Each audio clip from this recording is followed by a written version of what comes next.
Hello guys, यो भिडियोमा मैले काठमाडौँ टु लन्डनको एयर इन्डिया फ्लाइटमा के मिल दिन्छ भन्ने टपिकमा छ। मैले नन भेज मिल मगाएँ। यसमा चाहिँ पानी, बन, बटर अनि म्याङ्गो योगर्ट अनि अन्डा अनि यो आलु र बिन्सहरु छ। अनि भेजमा चाहिँ यो आलु पराठा र पनिरको तरकारी रहेको छ।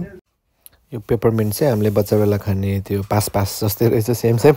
उहाँहरूले चिया पनि सर्भ गर्नुभयो हामीलाई। अनि दिल्लीमा ट्रान्जिट थियो, त्यहाँ चाहिँ हामी म्याकडोनल्ड्समा पसेर यो 1050 आइसीमा यति पायो। अनि हामी दिल्ली टु लन्डनमा चाहिँ हाम्रो फर्स्ट मिलमा यो पानी, बन, बटर, पास्ता अनि यो डेजर्टमा ब्राउनी थियो, राइस विथ चिकन। अनि यो भेजमा चाहिँ तपाईँको यो आलु मटर अनि राजमा राइस।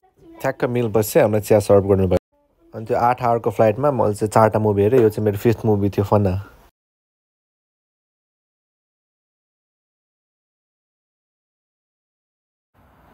अनि हाम्रो फाइनल मिल चाहिँ यो नन भेजमा चिकन चाउमिन थियो, एकदम मिठो थियो।